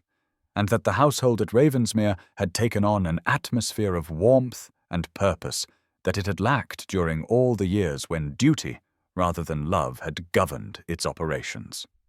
Eleanor had surprised herself by discovering that she possessed a natural talent for the responsibilities of her new position, having implemented a series of educational programs for the children of the estate workers that brought her into regular contact with the tenant families and earned their deep affection, and she had taken particular interest in improving the conditions of the small school in the nearby village. where she had begun teaching twice weekly, despite Thomas's gentle protests that a duchess need not trouble herself with such work, to which she always responded that teaching was not trouble, but joy, and that she would not abandon it simply because her circumstances had changed. Isabella Pembroke had married a wealthy merchant from Manchester in late summer, and had removed to that city where Eleanor hoped she had found some measure of contentment, and while there were still those in society who whispered about the Duke's inexplicable choice and the governess who had somehow ensnared him, such talk had lost its vicious edge as months passed and the marriage demonstrated its solidity. Beatrice had undergone perhaps the most remarkable transformation of all, having shifted from hostile opponent to genuine friend as she witnessed how Eleanor's presence had brought light back into her brother's life, and how Clara and Sophia flourished under the continued care and education that Eleanor provided despite her new duties. And the two women now took tea together most afternoons in comfortable companionship that would have seemed impossible during those tense weeks before the wedding. On this particular October morning, Eleanor stood in the orangery where everything had begun, her hand resting lightly on her abdomen, where the small swell of pregnancy was just beginning to show beneath the elegant mourning dress she wore, the evidence of the child she and Thomas had created in the months of their marriage, filling her with a wonder that still felt dreamlike in its improbability. Thomas was beside her among the lemon trees that bore fruit now from the careful tending they had both provided, and he read aloud from a botanical journal about new cultivation techniques, while Eleanor listened with her head resting against his shoulder, breathing in the familiar scent of citrus blossoms and the deeper scent of his cologne that had become as much home to her as any physical place could be. The morning light filtered through the glass panels exactly as it had on that dawn 6 months earlier when they had spoken their vows, and Eleanor reflected that she had moved through these months in a state of sustained astonishment at how thoroughly her life had changed, how she who had been invisible had become cherished, how she who had expected nothing had been given everything that mattered. But mostly she marveled at the quiet, everyday happiness that filled her days now, the simple contentment of sharing breakfast with her husband and working beside him to improve the lives of those who depended on the estate and planning for the child who would arrive in spring, the life she had never dared to imagine because hoping for impossible things had seemed like a path to certain heartbreak, but which had somehow become her reality anyway. The orangery blazed with spring sunlight on the morning of April the 12th, 1821, exactly 2 years after the dawn, when Eleanor had first encountered Thomas among the lemon trees and begun a transformation she could never have imagined in those days when she had moved through Ravensmere as an invisible governess resigned to the margins of life. And now she sat on the small iron bench with her infant son William cradled against her shoulder, while she hummed softly and watched the play of light through the glass panels overhead, her heart so full of contentment that she sometimes had to pause and marvel that this life was truly hers, and not some dream from which she would wake to find herself back in that narrow room under the eaves, with nothing before her but duty and obscurity. The sound of voices and laughter drew her attention to the doorway where Thomas appeared with Clara and Sophia on either side of him, the girls now 12 and 14 and blossoming into lovely young women who had retained all their affection for Eleanor despite her elevation from governess to aunt by marriage, and they rushed forward to peek at baby William and exclaim over how much he had grown in just the few days since they had last visited from the dower house where Beatrice now lived, in surprising contentment with her daughters, and a newfound warmth toward the sister she had once tried to exile. Thomas crossed to Eleanor and bent to kiss her forehead, before settling beside her with his arm around her shoulders, and she leaned into him with the easy intimacy of 2 years of marriage that had only deepened as they had navigated society's judgment together, and built a life rooted not in duty or appearance, but in genuine love and partnership. And she reflected, as she often did, on the strangeness of her journey from that resigned, plain woman who had expected nothing to this cherished wife and mother, whose opinions Thomas sought on estate matters, and whose educational programs had transformed the lives of tenant children across Ravensmere. But the true transformation she understood now had been internal, a slow blooming of self-worth that came not from Thomas loving her, though that had been the catalyst, but from learning to see herself as worthy of love, to recognize that her intelligence and gentleness and capacity for joy had value regardless of whether anyone else acknowledged them. And while Thomas's recognition had awakened her to possibility, it was her own recognition of herself that had allowed her to step fully into the life they now shared. Clara asked if she might hold William, and Eleanor passed the baby to her with a smile, watching the girl's careful tenderness and remembering the child she had been just 2 years ago when everything had seemed impossible. And Thomas squeezed her shoulder and whispered that he loved her, and she turned to meet his eyes with the same wonder she always felt at being truly seen and treasured by another person. This man who had chosen her when the world said he should choose beauty and rank instead. The orangery filled with the sound of Sophia's laughter as William grasped her finger, and Eleanor understood in that moment that she had found what she had never dared to name in those earlier years. Not just love or security, but belonging, the deep soul-settling knowledge that she was home in this family they were building together among the lemon trees where their story had begun. And as spring light poured through glass and leaf, she sent a silent prayer of gratitude for the courage they had both found to choose love over expectation, to believe that their story mattered even when the world said it should never have been written at all.